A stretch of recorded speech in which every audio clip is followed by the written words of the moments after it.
recession, how we got there, how we got out, and where we are now. To start off today, we have an economic analyst, Regina Falangi. Thanks for sitting down with us today. Thanks for having me. I'm flattered to be here. So Regina, how about you take us through a little bit of the backstory behind how we ended up in the apocalypse of 2008? Well, Diana, to be completely 100% totally honest with you, it all started with the Reagan administration's deregulation of the market, which allowed companies to merge banks that were too big to fail. Too big to fail? Yes, Diana. Basically, banks kept merging and absorbing smaller banks until the only banks left were huge corporations. It only got worse when collateralized debt obligations, also known as CDOs, came around the block.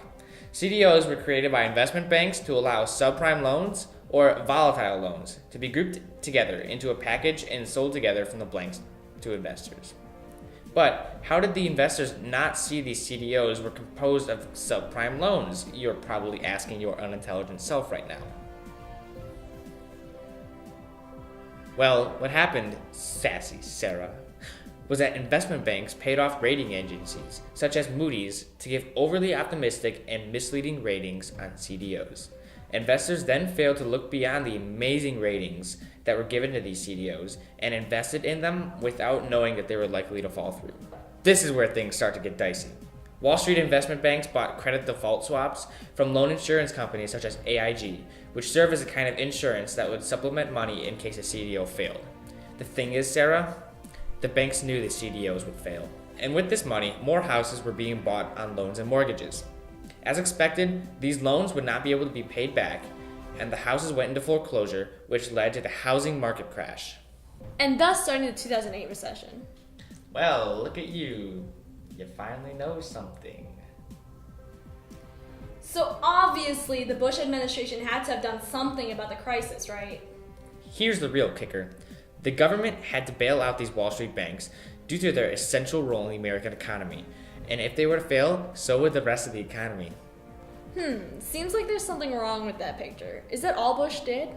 According to the Washington Times and a summary of the Emergency Economic Stabilization Act of 2008, the Treasury Department also began buying up risky mortgage bonds through the Emergency Economic Stabilization Act of 2008, which provided up to $700 billion to the Secretary of the Treasury to buy mortgages and other assets, taking them out of banks' hands, which is one of the fiscal policies the government employs.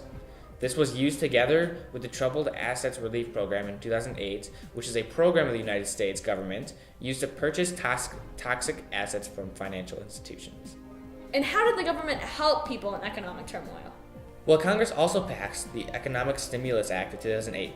According to the IRS, the law provides tax rebates to low and middle income U.S. taxpayers, tax incentives to stimulate business investment, and an increase in the limits imposed on mortgages eligible for purchase by government-sponsored enterprises like Fannie Mae and Freddie Mac. The limiting of mortgages was one of the first preemptive strikes to prevent another meltdown caused by unstable investments.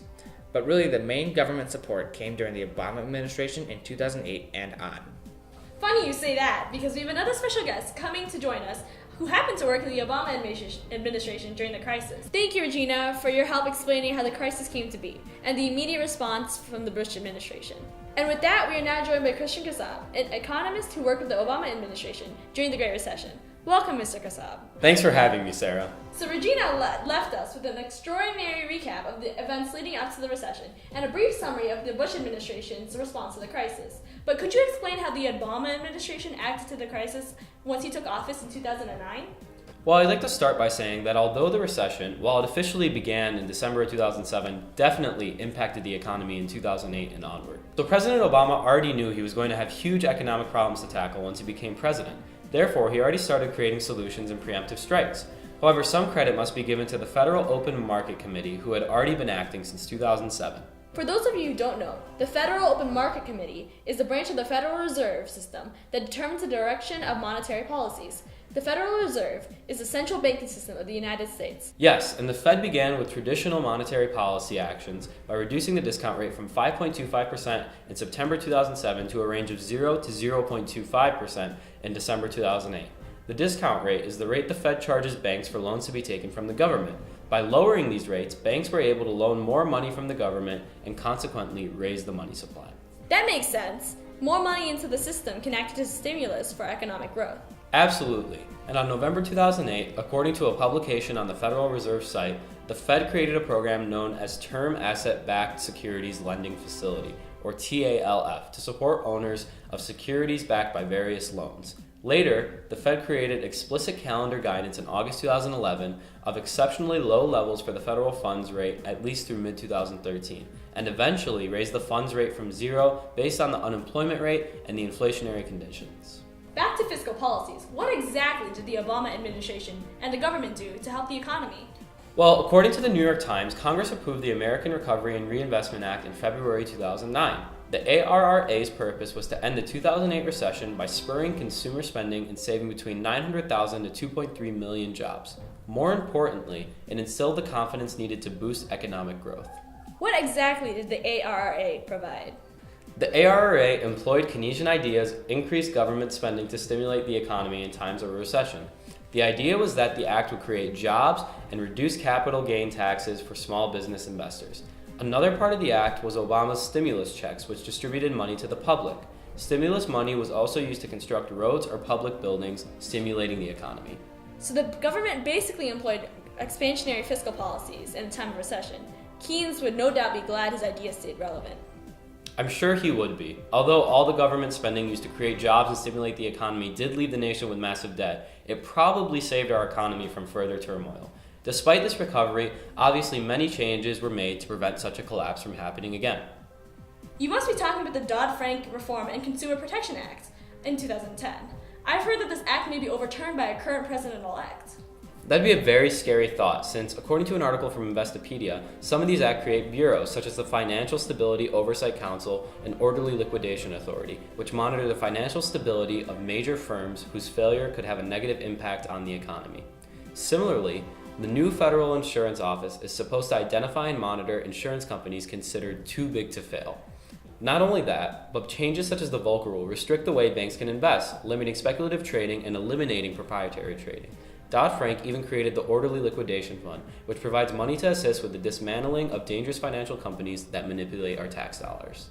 There's even the Consumer Financial Protection Bureau, which prevents predatory mortgage lending. It prevents mortgage brokers from earning higher commissions for closing loans with higher fees or higher interest rates, and states mortgage originators cannot steer potential borrowers to the loan, clearly reflecting the popular sentiment that the subprime mortgage market was the main cause of the 2008 economic disaster. I've also heard that the act made it easier for homeowners to understand the terms of a mortgage, to prevent more homes being bought under false pretenses. Regardless of that, it's still very frightening to think of a world where there are no preventive measures against another recession like we experienced in 2008. Luckily, our next expert guest will be here to explain the state of our economy currently and hopefully provide more insight on the future and possible economic changes. Thank you so much, Mr. Kasab, for your time, and hope to see you next time on our show. No problem, Sarah. Thank you again for having me. With that, our next guest comes straight from the Bureau of Economic Analysis to tell us all about our economic situation. Welcome, Ms. Madison Meyer, to Your Money. Hello, Sarah. Glad to be here. Today, our economy is ever expanding. It is in much better health than it previously was during the recession in 2008. According to the Bureau of Labor and Statistics, unemployment has been below 5%, and the economy is continuously adding jobs at a steady clip. Also, according to the U.S. Economic Census, gas prices have fallen below $2.50 a gallon, and the median house income rose 5% this year alone. Can you explain why the economy's health is the way it is in terms of the GDP? Recently, the Bureau of Economic Analysis has released information that in the third quarter of 2016, the GDP increased an annual rate of 3.2%. In addition, in the second quarter, the real GDP increased 1.4%. Also, the economy is producing $843 billion more than it was in the fourth quarter of 2007. Wow, we are doing much better than we previously were during the Great Recession. Well, the thing with market economies is that there is never a continuous growth without any dips along the way. That being said, what do you think our future has in store? Well, knowing the boom and bust of the market economy, it's relatively likely that due to these great conditions the economy currently is in, we may be facing some decline in prosperity over the next few years. Furthermore, the economy has been experiencing some inflation from all the expansionary policies the government has adopted during the Great Recession. All of these economic indicators are in line with the peak portion of the business cycle. That seems natural. Do you think viewers and the public should be concerned? You're right. This is certainly a natural process. However, since the new president-elect has indeed mentioned repealing the Dodd-Frank Acts, there may be some cause for reasonable concern. It may indicate history repeating itself as it did during the Reagan administration.